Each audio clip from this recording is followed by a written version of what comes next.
ازيكم؟ هعمل معاكم النهارده شويه رز بالخضار تحفه. الرز ده من الاصناف اللي مهدور حقها، بيليق كده مع اي صنف انت طبختيه من غير لحوم، بيديكي ريحه وطعم حلو جدا، وكمان مغذي ومفيد واختلاف شويه عن الطرق التقليديه، وكمان بينفع معاكي قوي في العزومات يعني كتجديد وكده. لو اول مره تشوفيني اشتركي في القناه وفعلي الجرس عشان يوصلك كل جديد مني، وهدخل معاكم بقى في الطريقه على طول. عندي هنا حلة على النار، حطيت فيها معلقة كده من السمنة، يفضل تكون سمنة بلدي لو موجودة، تديكي ريحة حلوة جدا، او ممكن تحطي مكعب من الزبدة. هنزل عليها بشوية كده من الزيت، وهستنى الحلة بتاعتي تسخن كويس. في الوقت ده بقى اكون ضربت كده بصلايه كبيره على حسب كميه الرز بتاعتك. انا هعمل كيلو من الرز، فحطيت بصلايه كبيره ضربتها في قلب الكبه ناعم، وبعدين هقلبها كويس جدا على النار. عايزه البصله بس تدبل مش اكتر، مش عايزاها تاخد لون يعني. حطيت عليها معلقه صغيره كده من السكر. السكر على البصل بيساعد ان البصل يكرمل شويه من غير ما يتحرق او ياخد معاكي لون غامق. وحطيت واحده كده من الليمون اللومي، وحطيت واحده من القرفه العيدان، ودول موجودين عند العطار وسعرهم رخيص مش غالي، بس بيديني كده ريحه حلوه قوي مع البصل.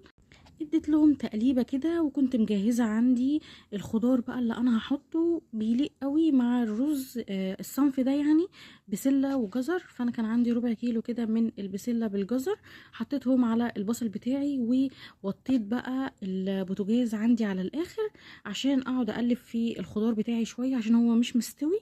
حطيت ربع معلقه كده من القرفه، والقرفه بتدي للرز ريحه حلوه قوي. حطيت ربع معلقه من المعلقه بتاعه البهارات عشان هي نكهتها قويه، وكمان انا حاطه قرفه خشب.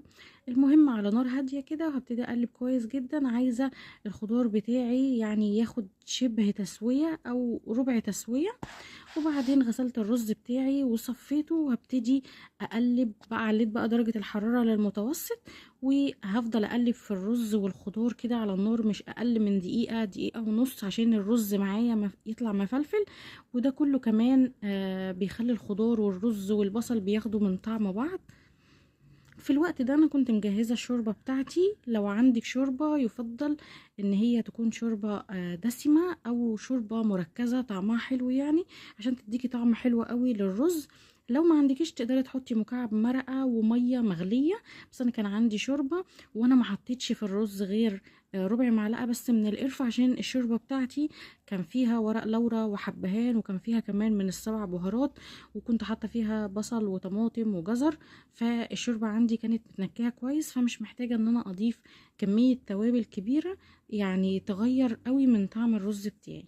المهم هقلب كويس جدا، وبعدين هحط بقى الملح بتاعي. لازم اظبط الملح في المرحله دي قبل ما الرز عندي يتشرب.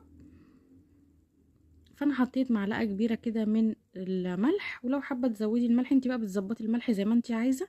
كميه الشوربه اللي انا حطيتها بتبقى كانك بتسوي الرز العادي خالص، يعني انا بحط الشوربه فوق الرز بحوالي كده عقله صباع، وكده كده البسله هتاخد باقي التسويه في قلب كميه الميه اللي انا حطيتها على الرز، او الشوربه اللي انا حطيتها على الرز.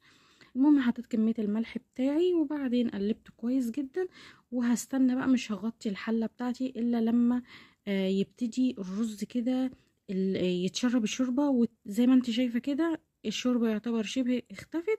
في الوقت ده انا مش هستنى اكتر من كده، في الوقت ده هوطي درجه الحراره على الاخر، وهغطي الرز عشان خاطر البسله والجزر عندي يستوي مع الرز، ويطلعوا الاتنين مستويين في نفس الدرجه.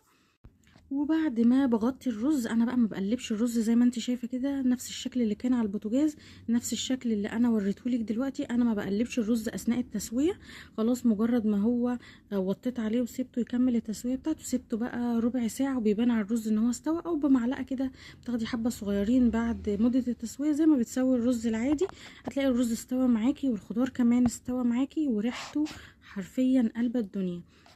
وبعد كده بقى بتقدميه وبألف هنا وشفا. لو عجبكم بقى الفيديو ما تنسوش تعملوا لي لايك وشير وسبسكرايب. اشوفكم على خير ان شاء الله في فيديو جديد.